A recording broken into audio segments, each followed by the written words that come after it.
What if I told you that one of the wildest, most influential albums of the late 60s was released the same summer as the Beatles' Sgt. Pepper, but instead of psychedelic rainbows and sitars, it gave us howling desert blues sung by a high school friend of Frank Zappa who sounded like he gargled gravel for breakfast.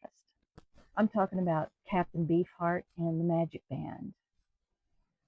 Their first LP, Safe as Milk, came out in 1967. Still have that Beefheart French import safe as milk? And this is not your average 1967 peace and love album. It's raw, it's strange, and it was so far ahead of its time that people just didn't know what to think about it. That's just so weird. The truth is, Safe as Milk lit the fuse for punk, post-punk, and every garage band that ever thought, how about if we do the blues, but louder, messier, and unhinged? Yeah! Yeah! So today we're diving into Safe as Milk, track by track, story by story. We'll talk about why Ry Cooder joined the band just to save it, basically, and why Beefheart once claimed that he had a 5-octave vocal range, and why this record is still rattling in the brains of indie rock bands more than half a century later.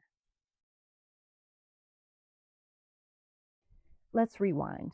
It's 1967. Haight-Ashbury is buzzing.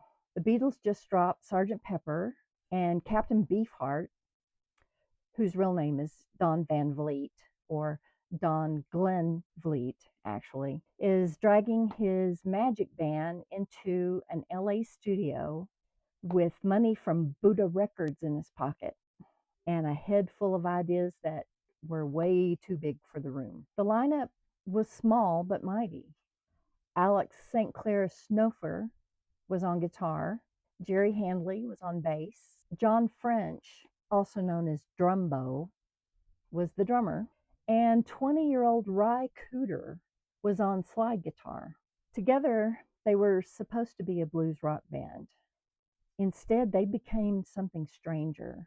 Cooder was brought in just weeks before recording, and he ended up being basically the adult in the room, the guy who made sure that everything didn't just implode.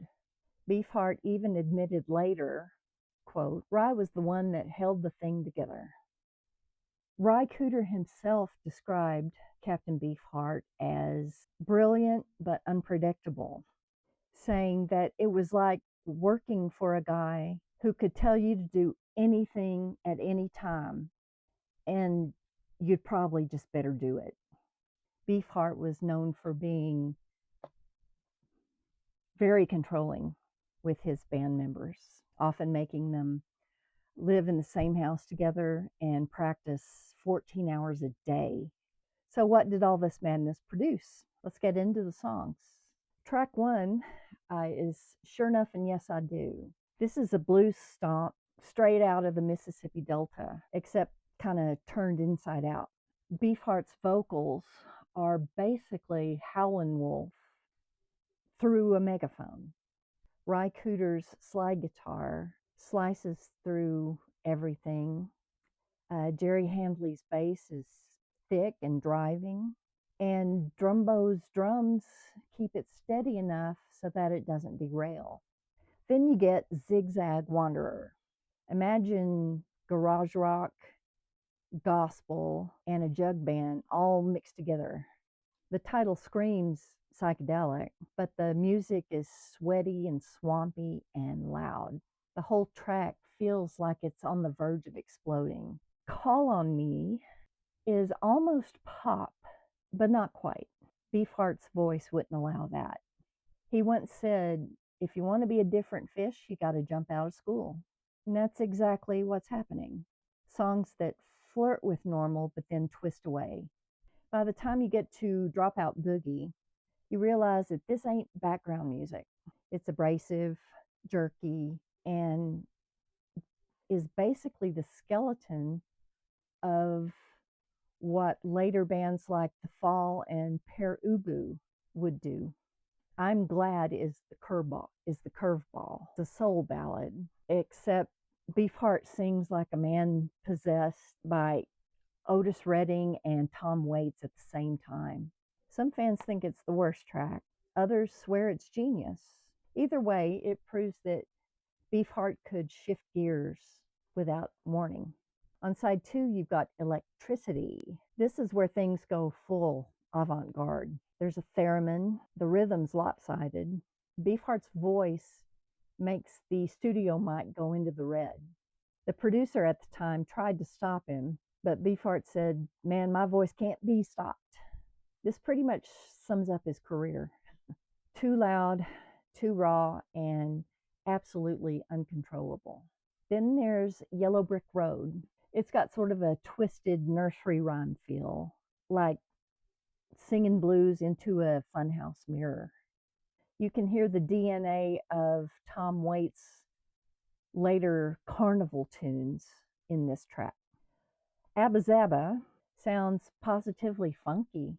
It's a reference to his favorite candy bar and a lot of nonsense lyrics. When There's Woman is as close as Beefheart gets to a love song with mysterious backup vocals from the band. Plastic Factory is basically industrial blues before industrial was even thought of as a genre. Alex St. Clair Snouffer's guitar wails.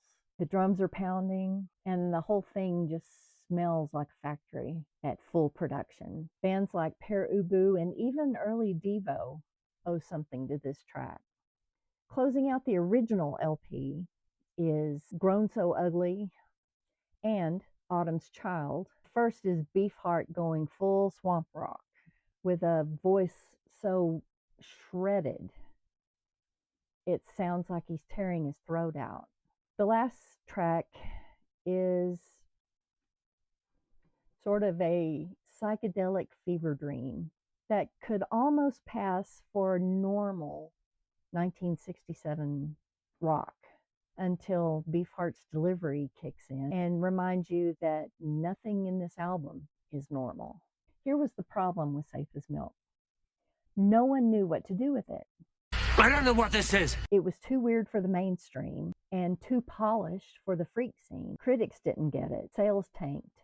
Buddha Records quietly backed away. Even Ry Cooder quit, saying that Beefheart's unpredictability made him impossible to work with. But here's the twist. The very things that made Safe as Milk a problem in 1967 are the reasons it's legendary now. That jagged mix of blues, garage rock, and avant-garde weirdness became the blueprint for punk, post-punk, new wave, and every later band that wanted to sound raw but smart. You don't get the Clash, the Fall, or even PJ Harvey without Captain Beefheart opening that door. The climax of the story is this. Captain Beefheart never compromised. He scared off labels, broke microphones, and baffled critics. But he kept making music on his own terms. Safe as Milk wasn't a hit in its day, but it planted seeds that came to fruition decades later. So what do we do with it now? We crank it up. We hear it for what it is. Not a failed attempt at blues rock, but this weird little time bomb that went off years later. If you made it this far, you're obviously as strange as I am for liking this record. Let me know your favorite track. Are you familiar with any other Captain Beefheart LPs? Let me know which one's your favorite. Thank you so much for watching. Remember to keep putting out that low yo-yo stuff. And I will see you in the next one.